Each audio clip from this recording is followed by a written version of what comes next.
Okay, so I did a session with this cat named DeVito, and I swear to God, cats. I never know what to expect with a cat, and some cats have like an attitude, and this was one of them. So I do this thing to connect with animals in the beginning, like I just do certain things, but I don't necessarily have to do that.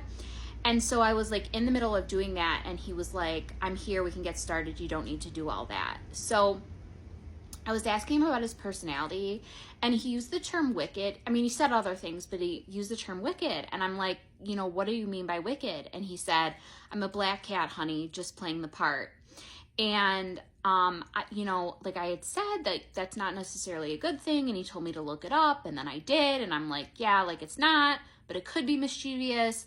And then he's like, "Let's move on from this, peasant. You're boring me." And I'm like, "I'm really feeling like all over the place with your personality." And he was like, "That would make sense. I have split personalities."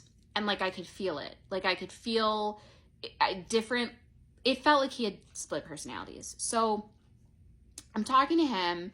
And at one point I was like, "DeVito, I feel very lost talking to you." And he was like, "Well, you should find yourself. Don't be lost for too long, honey. And stop looking out the window. It's not raining yet." So at the time I did this session, I knew it was gonna rain, but it hadn't started raining yet. And so I would like glance out the window to see if it started raining, and I would literally hear him say, "Don't you dare look out the window. Don't you dare look out the window."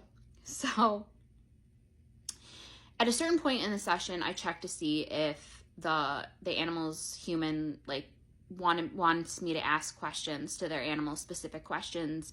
I don't look at it until a certain point in the session. I want to go in knowing nothing, like I don't want to be influenced by anything. So I said to him, "Well, I need to go see if your mom has questions." And he was like, "Fine, go look, read, do what you need to do." And the first question that she wanted me to ask was if he knew he had Addison's disease. And he was like, "Yeah, I know this. Is this a rhetorical question?" He had such an attitude. So another question she wanted me to ask was like, why does he pee on the bed? And he said, "I express my emotions through urine deposits on the bed." And I'm like, "That's really not good." And he said, "Tell me about it." And I'm like, "Can you maybe not do that?" Like, and that's kind of how I said it. Like, "Can you maybe not do that?" And he said, "Can I maybe not do that? Mean what you say, woman, and stop looking out the damn window." So then, like, the funniest thing was, this is the first time, like, something like this happened.